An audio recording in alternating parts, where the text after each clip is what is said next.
Hey everyone, happy Friday. Nina here with your BBC News Round before the weekend begins, and we have all of this. Scotland's stars get ready for a big challenge at the World Cup, and why there's an iceberg on a bridge in Paris.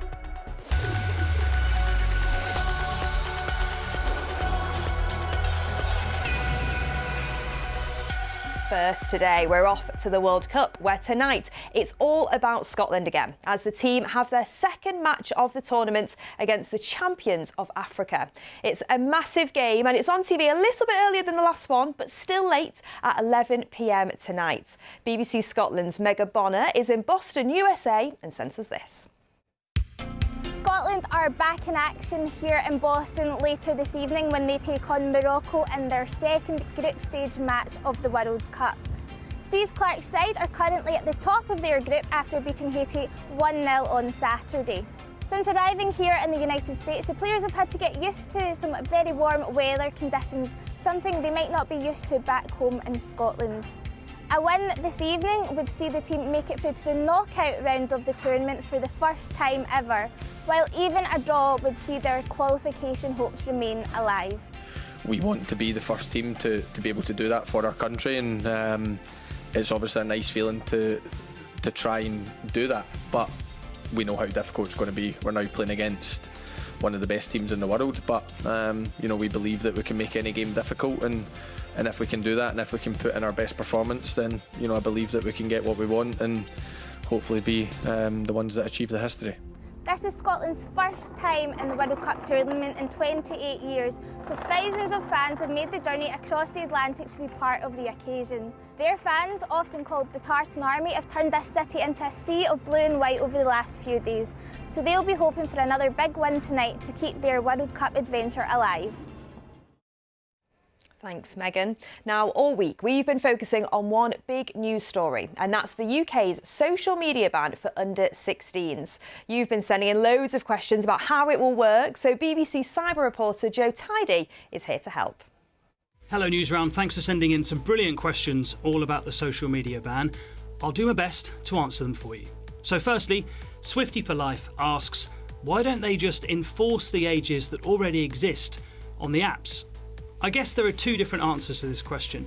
Firstly, the government's decided that these social network companies, these massive corporations, they're not doing a good enough job at keeping under 13s off the apps. We know there are kids, for example, who are 10, 11, 12, maybe even younger, who are able to trick the systems into giving them accounts so they can register and be on the apps. The second thing is the government's decided, and that's not just the UK government, governments around the world have decided that 13 is just too young.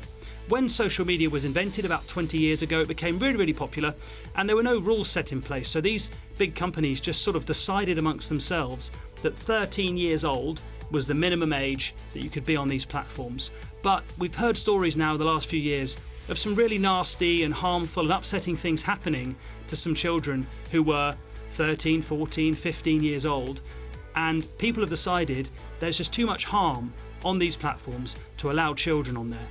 Dog asks, why can't they just make social media safe for kids and teens instead of banning us? That's a great question. In fact, it's the question. And the answer is that the social networks say they do try really hard to keep kids safe on their platforms. For example, Instagram has a teens account, which is from 13-year-old to 17-year-olds. That gives lots of extra protections and things. So, for example, it stops you from scrolling for too long.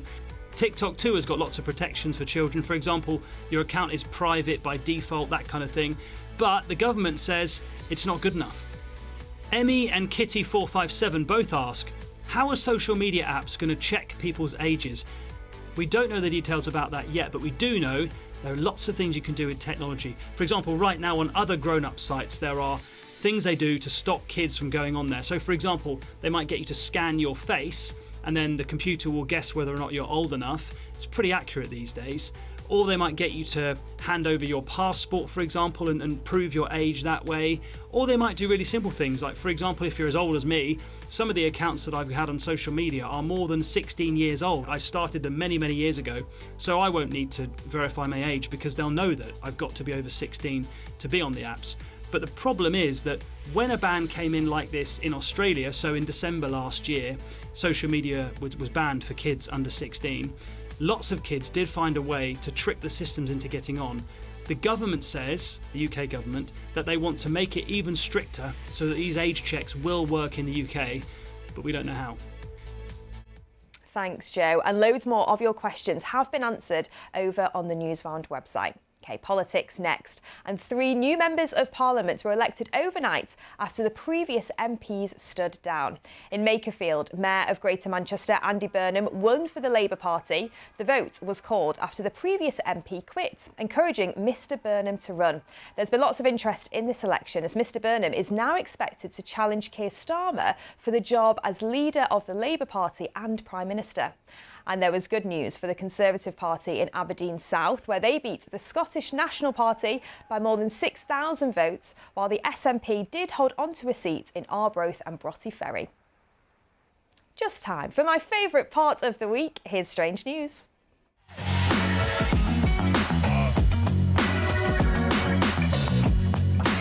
OK, as World Cup fever has well and truly got underway, I had to show you this.